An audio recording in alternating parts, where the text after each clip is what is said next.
It is February 17th, 2021. We want to welcome you into Coronavirus Inside the Arizona Numbers, where we take a closer look at all the data coming out of the state of Arizona. So many milestones, and sadly a grim milestone as well to mark today. We had 800,000 cases past that marker here in Arizona, 500,000 cases in Maricopa County, 15,000 deaths here. So we passed all of those milestones, and we'll help you better understand what all of this means, and some hopeful news too throughout this hour. So let's start on that page, on that summary page, where we always do, Garrett, with those numbers.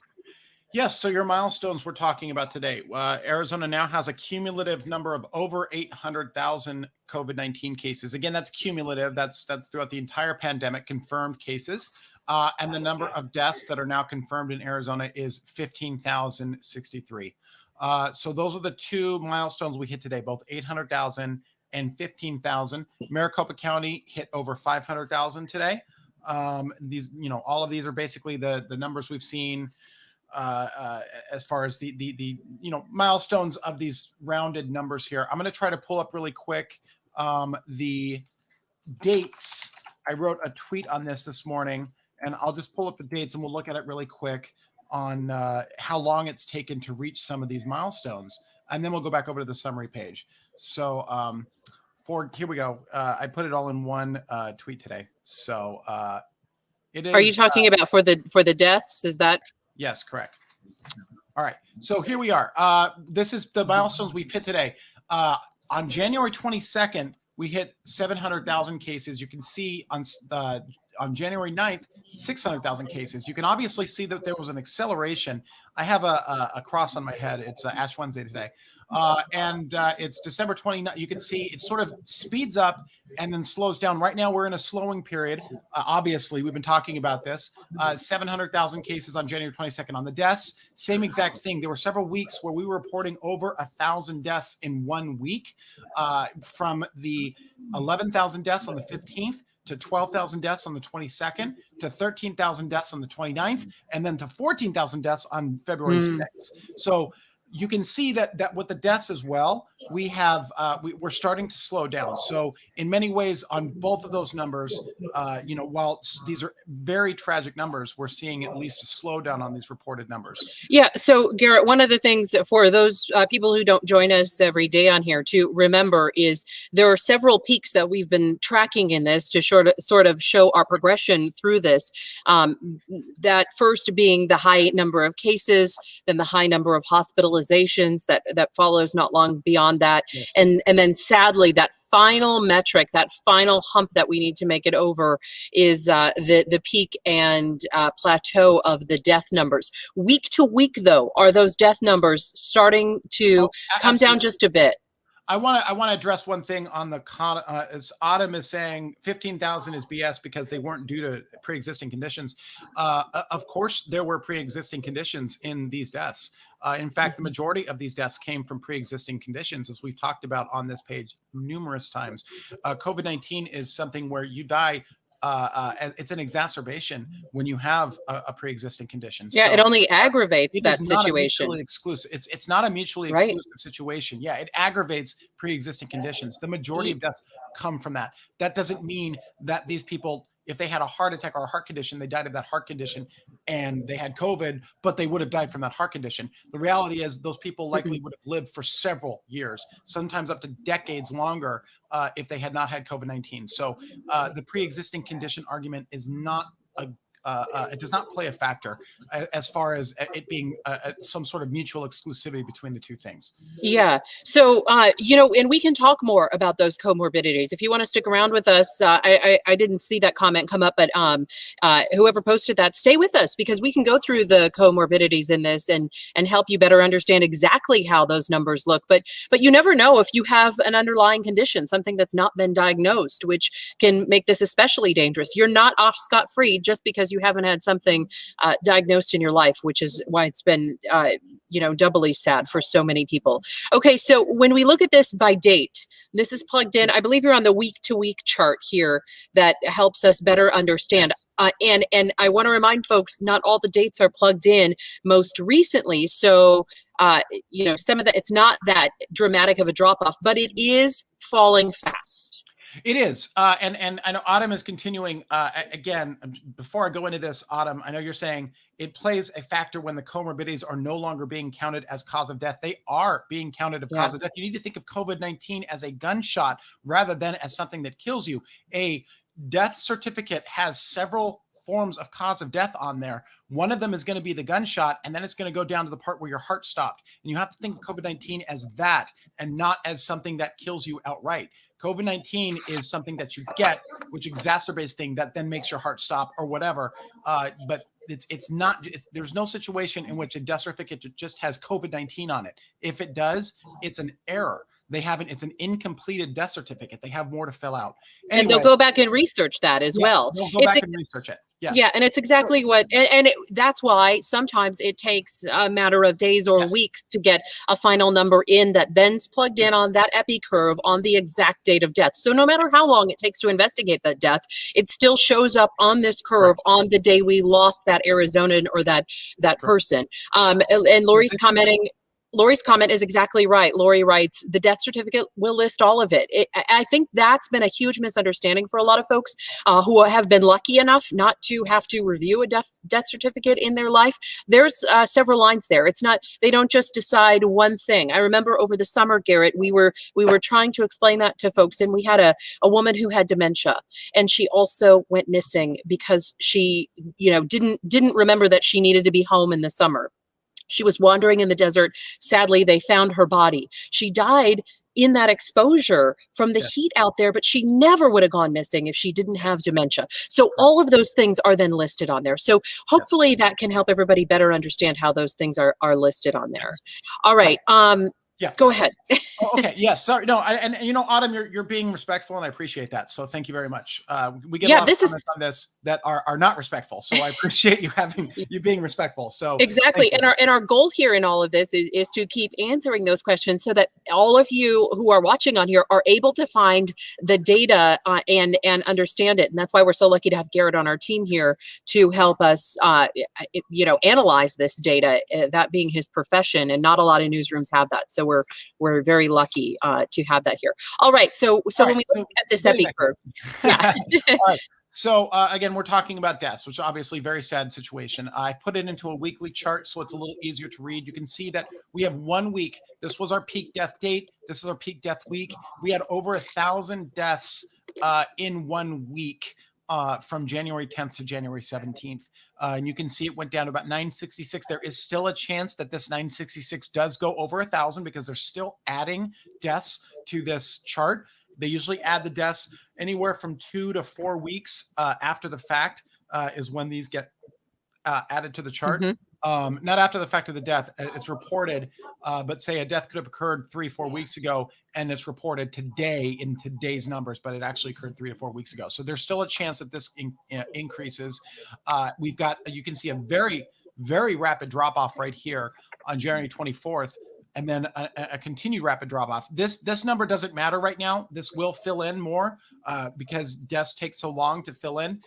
This number will likely be closer to the 300 to 500 range. But you can see we still, no matter what, we're still seeing a very rapid decline in the number of deaths in Arizona. And even in the reported numbers, we're seeing that today. Our averages today are under 100. This is the first time since, oh my gosh, I actually didn't see, let me check really quick. This is the first time since January 5th that our we've had that 7-day death number is under 100. It's at 85 today. And then our case average is at 1687. That is the lowest it's been since, let me see, November 7th. So, wow. And we're seeing that there's actually a lot of good news today because we're seeing a lot of these numbers today. And I'm going to go back to this very frequently.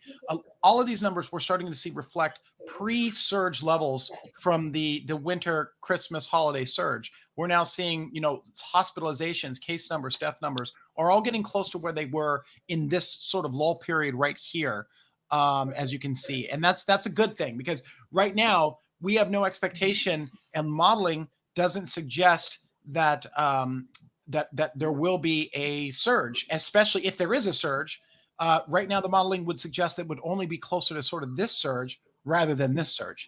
So because we're getting more people vaccinated. We're getting more people vaccinated. That number is going up faster. We don't have we don't have a situation coming up in which we have this collective sort of event. We all get together. Right. Talking from we don't have a holiday. To Christmas, everybody's having Christmas parties. Everybody's going out. Everybody's doing things. I know that a lot of people try to stop that, but people did do these things, and that's what that's one of the reasons why our numbers got so high. And that really happened everywhere, not just in Arizona, by the way, obviously. But we don't have anything coming up like that in the future that would sort of exacerbate these numbers. So Micah's asking, will tomorrow be a high case count, or did we think today would be? And Micah's asking this because it was a state holiday, so that delayed some of the reporting numbers that came in. The thing is we can expect probably somewhat higher numbers tomorrow as well. Higher numbers from where we are right now. We're at 1350, probably within that range right now. This does appear to be the trend, that we're going to be under this 2,000 number, at least for a while, and hopefully forever right now. Certainly. Obviously. So because of the holiday weekend, we could be looking at some, slightly larger numbers, or at least on par with today's number for a couple days. Yeah. Okay. So Garrett, when we look at these numbers, the other factor that's in there, and it's hard to put a number on all of these things because, they are not mutually exclusive. They can overlap. New cases at 800,000. So some of those people have a real possibility of still having antibodies, which yourself probably included, which would keep you a little bit safer. And then also, more people getting vaccinated. So all of these things, but the concern in all of this, the outlier in all of this, is that a variant might take off. And so we want to pull those baseline numbers as low as possible to we can see when you're showing us that graph of how low we got in late August and early September, that even when we can get that low, things can still kind of turn around a lot as far as something happening, a variant taking off, or a holiday or something like that, like you said. I listened to ASU's press conference today, ASU Bioscience or Bioscience Institute. I'm probably saying that wrong, and I apologize. They do a weekly press conference, and they were actually talking about vaccines today and variants and what they're seeing in places like Israel. And right now they're seeing very low reinfection rates when someone has at least one of the doses of the vaccine. And the other good news that they gave with the when talking about variants is that the data is now suggesting, and it's very early still, but the data is suggesting that in people that have a sorry, I got an email and I looked down on accident because it was actually an email about the ASU thing. So I was like, oh, anyway. Yeah. So in people that have that get the virus, have been vaccinated at least one dose, and get a infection of COVID-19, it does appear that there's less of a chance that it's going to require hospitalization.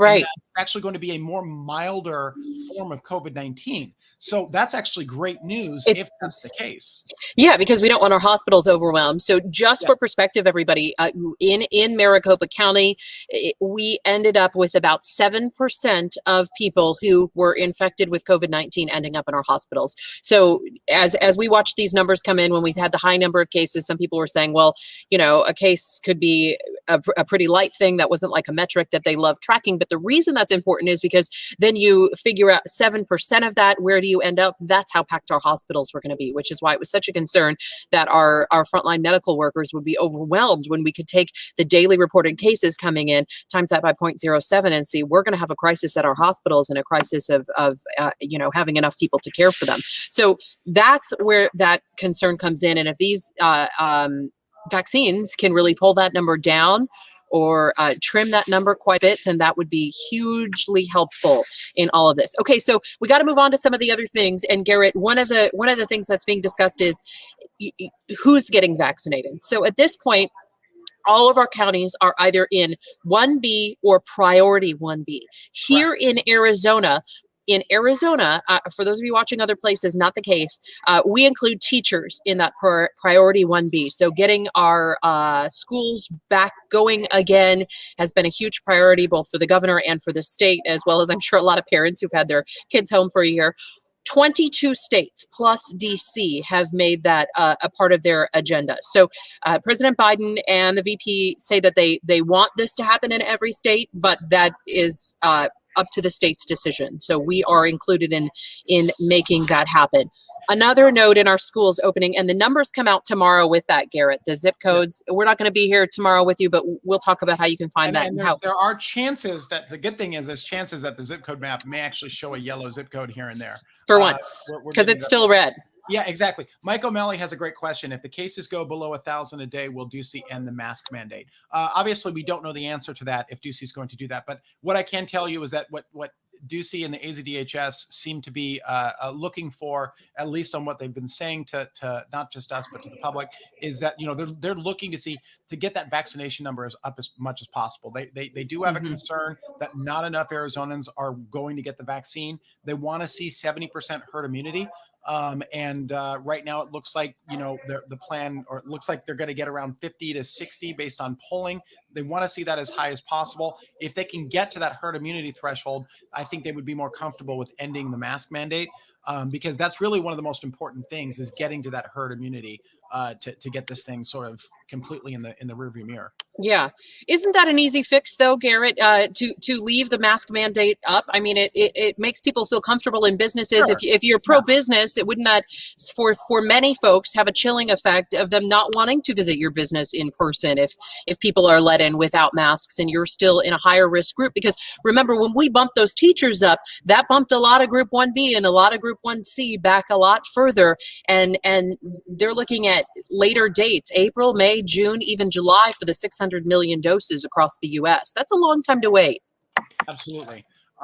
Exactly. And again, I think what also, to talk about what he just said also, the mask mandate will likely continue until there's indications from the CDC that it can, that states can rescind the mask mandates. Yeah. I don't think there's guidance right now from the CDC. I'll tell you what the guidance is. Two masks. Okay. Two masks. Two masks. Yeah. Two masks. Not one mask. Not getting rid of the mask. They're saying two masks. Yeah. So, yeah. No, that's a very good point, because Ducey's not going to do that unless the CDC says, okay, you don't need a mask anymore. I mean, we've already seen that this is the way that Ducey has done things.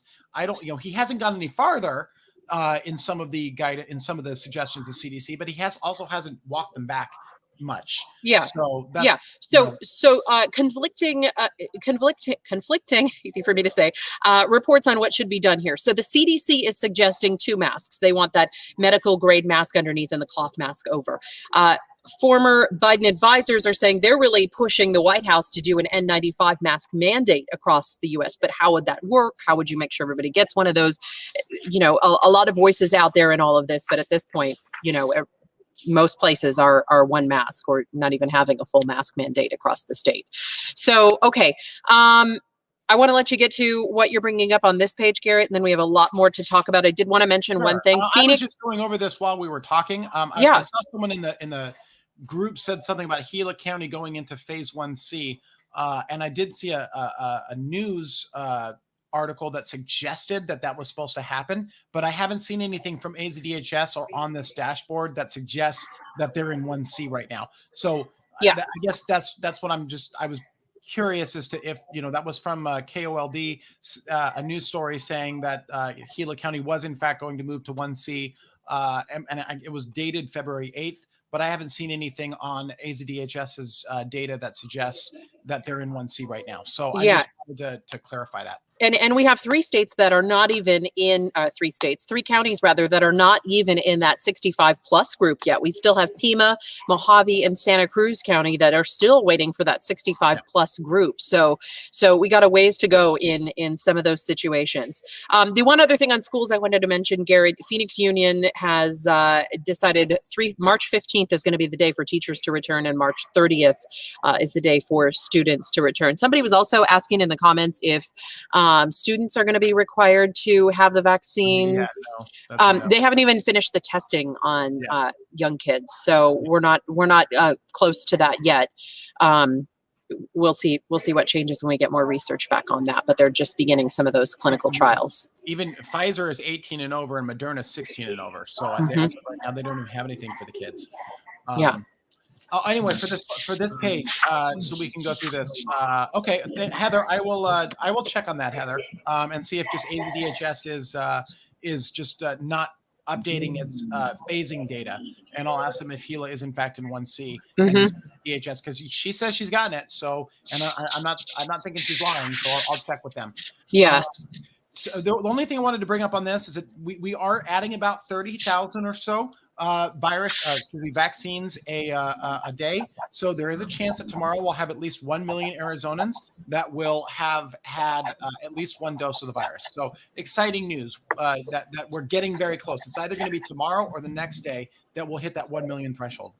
So we're not far off from how it looks across the nation. So in the U.S., we've got 12.27% of the United States people in the United States receiving at least one dose. 4.73% have a complete card, full dosage, both doses of the vaccine. And Gary, you and I talked about this, I think it was last Wednesday. Our percentage was a bit lower. We really pulled that percentage up by Friday. There is some concern that there is a bit of a delay in, of course, most of the Midwest is under a ton of snow, and that the deliveries and distribution of these doses are going to be disrupted in all of this. What they're pushing is for longer hours at those vaccination sites at other places across the U.S. when they finally open. Of course, for us here in sunny Arizona, the real concern is that there will be a slowing of the arrival of those doses. And they're saying that really you're going to get an email from the provider if your appointment has changed. Otherwise, you need to show up for it. And they're also saying they're not going to be booking as fast until they know they have those doses in hand. So a couple things to watch in all of that. Yeah, I mean, you're quite right. I mean, we talked about this on Friday. We were, I think, number 26 in the country at the time. And right now we're number 17, is it? So we're moving up pretty fast. What is that? 1, 2, 3, 4, 5, 6, 7, 8, 9, 10. 10. Wait, really? You recount. Yeah. Awesome. Right, that's incredible. Yeah, really good news. I mean, we were 17 yesterday, so we're moving much faster than most of these states right now. Yeah, the real concern is going to be, is there any slowdown that's coming because of the storms? But we'll continue to track it. This is actually through the Washington Post. They have an updated chart, which is a really good place to find those percentages. Another percentage that you and I were tracking very closely is not only, I mean, you can only put as many vaccines into arms as you actually have. And so one of the other things that we were looking at is how fast they were getting the vaccines from the freezer when they arrived in your state to then in the arms of the people who live in your state. And really leading the charge on that for a while now has been Utah. They were like at 96% of their doses. Well, that data is at NPR. And let me check to see if that's changed for us here. I'll put us up. New Mexico is actually the highest now at 99%. And of course, this changes a lot because if you get a new order, obviously your utilization is going to go down. Like Utah right now is at 88%. They were at 94, I think, on Friday. Right now, New Mexico is at 99%. And Arizona is at, according to NPR, which was this data is from yesterday, 83% of utilization rate right now. Yeah. Okay. I want to get to some of the questions, and let's see. Let me scroll back just a bit. Christian was asking, when do you think the 30s age group will be able to get it? It's looking late. Oh, is that, when do you think the 30? Oh man, it's so here's the deal. Everybody was really hopeful that this J&J vaccine would get a huge amount of doses out into the community right away, but because they just are not delivering the amount that was expected, they were thinking that all these doses would likely be out by May, maybe even as early as April. But now they're saying the 600 million doses out across the U.S. are going to be out by July. So it's looking closer to that time frame, because I'm talking a healthy 30-year-old, not with any other pre-existing conditions or living in a congregate care setting. Those would bump 30-year-olds into a different age group. and also teachers, profession would also bump 30-year-olds into a different age group. But if you're talking general profession, great health, it's going to be a while. I wanted to address another comment. I'm sorry. I see someone. That's okay. This is what it's there for. Yeah, go for it, Garrett. I just wanted to address something just in case people were believing it. Someone was saying that the vaccine doesn't protect you from getting COVID. It helps reduce symptoms. However, you can still carry it and transmit it to others. That is incorrect. This is an mRNA vaccine. It actually preps your antibodies to get rid of COVID. It's not an inoculation. At least I don't know about the J&J one, but the Pfizer and the Moderna are not sort of a low dosage of COVID. These are actually they're manufactured to basically prime your body and give your body the blueprints on how to kill the COVID-19. SARS-CoV-2, I think, is the actual virus name. So yeah, it does keep you from getting COVID once it activates your antibodies. Important to note there also that J&J vaccine that we were talking about, they're hoping that the FDA authorization will come soon. At last check, it was February 26th at the date that they would start reviewing that. So just to keep everybody updated on that. Yeah, Monica's saying it produces the protein spike. Exactly. Yeah, okay. That's exactly right. It's teaching your body how to react against that but it gives you the blueprints to make sure you can't get that protein spike. And that's one of the reasons why some of these variants are a little more they are more effective against the vaccine, is that if there's any sort of genetic changes in the protein spike, it renders the antibodies invisible to the to what you were given. And that's why they're thinking, well, we might have to do boosters to take care of the sort of the genetic sequencing for the new variants, blah, blah, blah, blah, blah. And it'll just change it a little bit. So new vaccines for it, new boosters.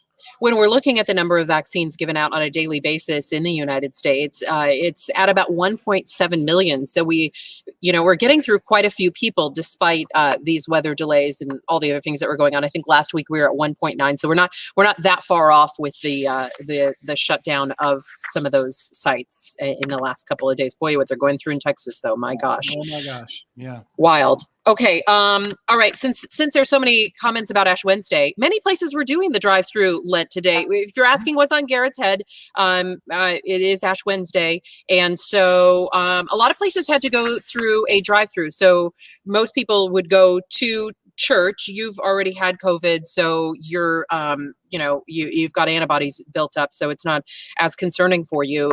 You were able to go in person, but it's a sign of the times when places are saying, let's just switch this up, be able to have people still be able to come through and not even have to get out of the comfort of their car. So it's a helpful way to still let people observe. Yeah, and it was they were administered, like even the in-person Ash, they were at my church, they were administered with a Q-tip, and some places were just sprinkling instead of actually doing the drawing on the forehead. So they were taking precautions at the church as well. Yeah, even if you were in person. Yeah. So just something to note, we also highlighted in our newscast the Mardi Gras scene, which was not a scene at all, but to show folks what was going on down there. People were decorating their homes instead of decorating the floats and different things like that. So ways to still celebrate Fat Tuesday and still observe the start of Lent here as well. Okay, so the numbers are down as far as hospitalizations and cases and ICU. I think what are we at? 600 people in the ICU here in Arizona right now. We've got 383 people or so on ventilators. But these numbers for our hospitalizations are dropping dramatically, thankfully, which hopefully are giving our frontline workers a bit of a breath there. In the US, the hospitalizations are down by half off the peak that we saw in early January. The cases are down by 70% off peak. So that's pretty much what we're seeing here in Arizona as well, Garrett, for our hospitalizations. Our peak was 37 days ago on January 18th for both ICU and inpatient beds. And inpatient is down 62% from that peak, 25% since 7 days ago. And then ICU is down 50%, 49.9. So just half of where it was at peak. And both numbers are now where they were pre-Thanksgiving, when we really saw the surge. We're getting to the point where they're not even on the numbers that they have are not even sort of on the surge. They're still on the surge right now because they're still early November, because the surge really did start really closer to Halloween than anything. Mhm. Really picked up and accelerated after Thanksgiving. And these numbers we're seeing now are sort of in the middle of where we were in October of Halloween and Thanksgiving. Yeah, so we're getting a little bit closer. Yeah. Or I shouldn't even say early on, but throughout this pandemic, when the White House was releasing information, at certain points they were only releasing it to the governors. We would have to ask and hope to get their report through the governor's office here in Arizona. Now that White House report is Yep. coming right to us, and we're able to share it with all of you, thankfully. So, we can get a little bit more information on it. And I heard, Garrett, you had already looked through it earlier today, and you were saying it really provides some hopeful news for northern Arizona as well. Mm-hmm. Yeah, let me pull that up really quick. This is the report that is given out by the White House. We used to get this report on a weekly basis, but we had to get it emailed to us. Now it's on the web, so we can just pull it down. And this is basically just for Arizona. It's showing, I think the data for the state profile was done on the 14th. And this is sort of what it's seeing. You can see a lot more yellow and green in this data right now. You can see down 35% in cases. The viral positivity rate is at 9.1%. I'm also seeing that, where we're seeing numbers down under 10% in that category. When we go down here a little bit, I'm not going to go through all of this because there's a lot of stuff here. But I will stop here really quick. This is sort of they give a color coordinate for, where things are. And you can see that Flagstaff is now a locality, a metro area that's considered in the yellow zone. And Pinal and Coconino counties are both considered yellow zone right now. Orange zone, which is sort of we're observing, but things are decreasing there. The Phoenix area, the Tucson area, the Prescott area, Sierra Valley, Sierra Vista, Nogales, the counties, Maricopa, Pima, Apache, Yavapai, Cochise, Santa Cruz, basically all of central and most of southern Arizona, with the exception of Yuma, here in the red, still decreasing, by the way. They're in red, but they're still decreasing. Lake Havasu, Yuma, Show Low, Payson, and Safford. And that's what we're looking at now. You can see now we're in a situation where the counties that are in red are now, they're localized. They're rural counties. Unfortunately, the Navajo Nation is still on there as indication of Navajo being on there. But we have now others moving into orange. There was a time, if you remember, Katie, that when we looked at the report, all localities, everything was in red. So this is much better than it was a while ago. Yeah, much more hopeful news. And again, that coming from the White House. So I believe we get that every single week. So we're able to kind of keep you guys updated on that. Okay, so looking to the future and some of these projections, we have not been able to have enough time each day. We've had so much to talk about that we haven't been able to kind of look ahead at things. Which sites are you really liking right now, Garrett, for a COVID prediction site, so we can help better try to plan our lives again and get things going? When it's operational, or when it's operational, that's not the right word. When it's been updated recently, IHME is a great site. Especially because they've done a very good job sort of trying to model out some of the different scenarios. And I've said this before a million times.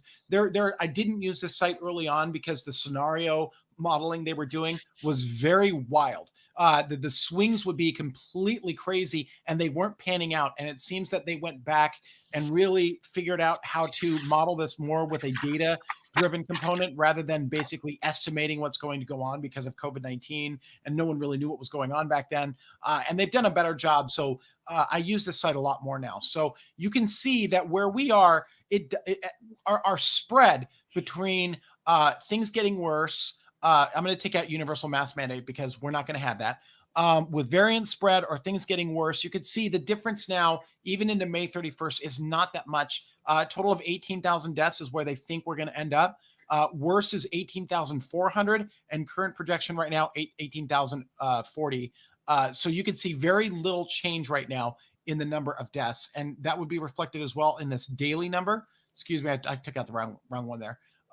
You can see they only think that if things get worse, they're projecting that it's going to stay on this line until about April, and then it's sort of going to stay flat. You can see it's not growing by much. It's just sort of staying flat. Hospital resources, it does believe that we're going to be completely out of the woods on most hospital resources by the end of April. And then daily, this is the daily infections. I'm going to take out mask again. And you can see it does believe that we are on a path to go down until the end of March, where a scenario in which sort of a worse, I don't want to say worst case scenario, where it's in those who are vaccinated, mobility moves towards full pre-COVID levels is the definition they give. But you can see even that doesn't really cause the model to spike. It just causes it to level out around March. And that's sort of the difference between what we have been looking at before and what we're looking at now, is it does believe that things are more level than increasing as we go on in the future. And again, that has a lot to do with the fact that we're not coming into any sort of situation where we expect to see a large number of people congregating with each other in multiple instances of that happening. Because like realistically, let's talk about Super Bowl. And Super Bowl happened 2 weeks ago, and there was a concern. And I even observed the concern that Super Bowl may be a quote unquote super spreader event where we would see at least I don't want to say rising cases, but we would see a leveling off. A little bump. Okay. And so far, nothing's materialized. So it really does indicate to me, as someone who looks at this data a lot, that in order for this to really surge, it requires sort of not just a one-off holiday or a one-off event. It really requires like a situation in which there is your people are going out all the time, and they're congregating in other people's houses all the time. And I think that's what we saw early on after the Ducey, the actual lockdown, because I know to say Arizona's locked down, Arizona's not locked down, but it was locked down for a little bit. And right after the lockdown, our numbers started to increase. And I think that was a reaction to people just going out and meeting with people and doing things. And then they either stopped doing that or they stayed at a certain level of that. And our numbers went sort of back to a level situation. So it does appear that we're going to be in that. That's sort of the trajectory we're holding on to right now, is we may level off at a very low level in late March. Yeah. I see Tim's comment there. Tim, let us know what's not believable. We'll help you find the answer that you're looking for based on Arizona data. I only call Tim out. I believe we share a friend in common. So let us know what we can look up for you. I mean, we live here too. We're dealing with this pandemic as well. So let us know what we can answer for you. I mean, you can't win, right? It's fake news. You can't. If things you are know going what? good, it's Yes. fake news. If things are going bad, it's fake news. I'm like, I don't know what to tell you guys. To address Autumn as well, because Autumn had a question. Have LTC residents been offered the vaccine? The answer is yes. They were in phase 1A. For the long-term care facilities, and basically anybody over the age of 75 plus has been eligible to get the vaccine for about a month and a half now at this point.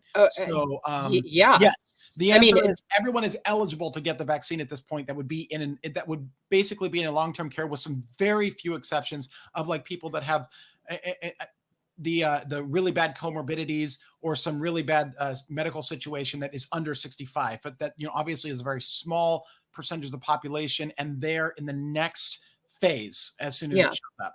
Yeah. And I believe I don't have that website close, but we had the tracker for long-term care facilities and how many had been visited. Those would be special visits if people couldn't, come to one of the larger state-run sites. So, okay, we just have a matter of minutes left. I wanted to get to any other questions that were on there as well.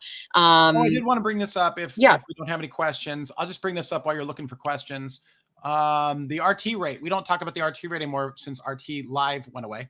I just made it disappear. But hey, Arizona has the lowest RT rate in the country right now at 0.73. Now, obviously, Arizona rose very fast, and so it's going to fall faster than most of these states. So that you have to just understand that's where this is coming from as well. That since we were in such a bad situation, we had a lot farther to fall than some of these other states. So this is where we are right now. Our effective reproduction number is 0.73. You can see the estimate is 0.55 to 0.92. Really, the smallest in the country. We do have a couple states that have an effective reproduction number of 1. You can see Nebraska actually has one of a 1.1 right now, and then South Dakota, New York, and Alaska all have a 1, which they classify as stable. And that's very important. It means that some of these states like Alaska have very low numbers to begin with, but they're just leveled off is what they're showing. Yeah, and it's interesting because both Alaska and South Dakota were high on that percentage for percent of population that had already been vaccinated. So Yeah. just interesting that they'd still be kind of high in all the numbers, but with a lower population, it kind of makes sense that that could still be sticking kind of high. Okay, so tomorrow we are not here with you, but I want to remind everybody where you can find the school by school, county by county, city by city zip code map that's on there. When I say county by county, I should clarify this is only Maricopa County, but this is the address if you want to copy it down. We'll put it in the comments too. We're lucky enough to get this information from Maricopa County. We don't mean to leave anybody else off, but with 61% of our population here in Arizona right there in Maricopa County, we do get a little more detailed drilled down data from them, which we're happy to get, but it's coming out tomorrow and we're not going to be here with you tomorrow. So early morning hours. What time is it coming out now, Garrett? What do you think? It comes out at 9-ish. 9. Okay. Early. Yeah. They usually have it updated pretty quickly. So you can check that site and see how your neighborhood looks right now. The thing is, it's all currently red today. So if anybody is in the yellow or orange tomorrow, that will be an improvement because there could be places like still red. Wickenburg. Yeah, like Wickenburg and some of the very rural areas could be in the yellow tomorrow. Yeah. It's going to be at least another week before we see really an urban zip code or an urban school district show up in the yellow. So just so everyone knows, we're still about a week off of that. And as far as vaccination rates, I know we're running out of time. I'll just show you this picture really quick. We're not going to do our normal sort of go through every zip code because there's no time, but I did want to show this. This is where we are with vaccination rates in Maricopa County. The darker color for the zip code, the higher the vaccination rate. You can see northern Scottsdale. This whole area has fairly high vaccination rates. East Valley has fairly high vaccination rates. The west, so basically the suburbs of Maricopa have very good rates. Mesa, City of Phoenix, Glendale, some of these areas, these rates are a little bit lower. You can see some of these places, this one especially, 85009 has an eligible population of only 12.7 have been vaccinated at this point. So there's some places where there needs to be tremendous improvement on how the vaccinations are going, but you can go to Maricopa's vaccine site and it will show you that data, and you can go look up your own zip code and see where your vaccination rates are in your zip code. Yeah, and I think that they're really trying to identify right now what seems to be the holdup. Is it a communication barrier? Is it a pop-up location barrier? Is it getting a ride? Which, by the way, you can now get a ride through the YMCA to your appointment if you're in that over 65 group. It's about making sure that there is equitable distribution of the vaccine, and that we're making sure that we get it to the entire group that is ready for their vaccine at this point, who's been invited in. Hey, thanks for all the kind comments. Maddie's writing, I've so appreciated the two of you consistently providing updates and timely information. And very kindly, she goes on to say, may I suggest that those who do not value the information just not tune in? Why watch just to heckle? Find more productive use of your time. Yeah, over the past, we've been doing this since May or June. There's been a lot of heckling, a lot. We understand that we're the messengers, and it's easy to pick on us, I guess. I don't know. Christina writes, thank you both. Happy you're reporting positive news. Hope it keeps up. We do too. Yay. Looks like you're at a baseball game in that picture. We want to get you back to those games. By the way, pitchers and catchers were reporting today to spring training. So they are moving on with practice and spring training. But the sad thing is no fans are going to be allowed. And by the way, last week when I couldn't think of the park, it was Indian School Park where the Giants... Really? Indian School Park. Yeah, somebody said, is it Steel Indian School Park? No, it's not. And I couldn't think of it. And it took a minute. And, I had to take my brain back to the 80s and go, okay, yeah, it was like the 1980s, 85, 86, 87, when we used to go out there and be able to get a real close up romantic view of baseball and really enjoyed it for what it was. And that's not going to be there for the fans this year. So we're so sorry to say they are opening up some of the games to 25%. Remember to take your sunscreen, as I've said. That would be a nasty burn to have to wear your mask and be burnt on the rest of your face, Garrett, when you're out there watching. Yes, tips I like to give. Okay, so let's see. where to find us when we're not here with you. And like I said, we're not going to be here for the next few days. So all of our reporting on coronavirus is at abc15.com/coronavirus. You can find Garrett on his Twitter account at Garrett_Archer.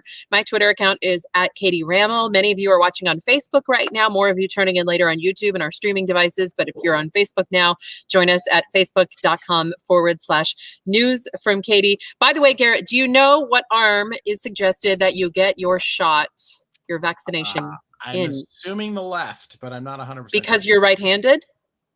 No, I was just because your heart's on the left side. They said that get it in. He does suggest that this doctor that we interviewed, if your patient is right-handed, they consider getting the shot administered in their left arm and vice versa, so they experience less I didn't know that. soreness. Oh, that's okay. I didn't know if it was because, just, hey, get it over, all over the body. Yeah. If I'm going to a drive-through and my left arm's out the window, you just get that vaccine to me however you can. And then there's Joe in the comments. We're not going to, reply to what he's saying. Oh, Joe, we see your comment. That would be quite embarrassing if you showed up expecting that shot there. Yes. So I don't want to see a drive-through of that, please. Yes, as I always say to friends, don't make me pretend like I can't pronounce your name on the newscast. So if I have to read your name on the news, Joe, for what you've done over at a site, you'll know why. I'll be like, he did not join us for any of these sessions. All right, laugh out loud emoji. I love it. Okay, all right, that's going to wrap it for us today. We've run out of time. Thank you for all the sweet comments. Be safe out there, everybody. Wear your mask, and if you need to, check that county site tomorrow for those school changes, and we'll be sure to post some of it on our social media accounts as well.